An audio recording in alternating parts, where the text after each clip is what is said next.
This is how you make the viral TikTok pasta. Even my grandma is proud of this recipe. Whoever came up with it, you are genius. You're going to start by salting your water while it boils. I'm using bow tie pasta. The best part about this dish is you can use any pasta you like. It doesn't matter what shape or size it is.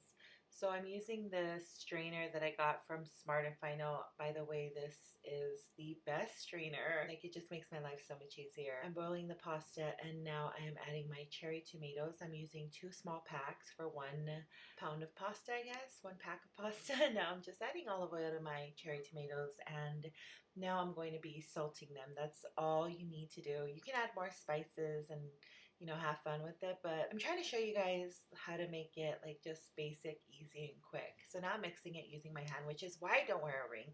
By the way, do you guys know how hard it was to find feta for this recipe? It was so hard. So I am adding the feta and adding more olive oil, checking the pasta, and now I'm cutting up my basil where I bought from Stater Brothers. Everything here is from Stater Brothers, by the way, guys.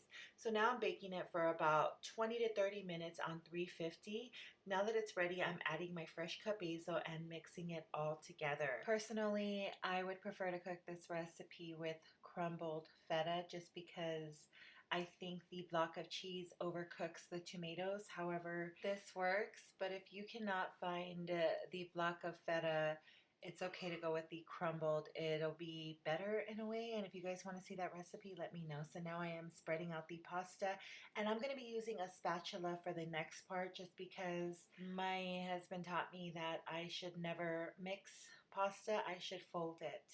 By the way, a lot of people don't know that he is a trained chef, and he's the one who taught me how to fall in love with cooking and how simple it is. Back to the recipe. I am continuing to fold it and adding my basil. And you guys, I am not kidding when I tell you that this is one of the best pastas I've ever had. Thank you for watching. See you next time.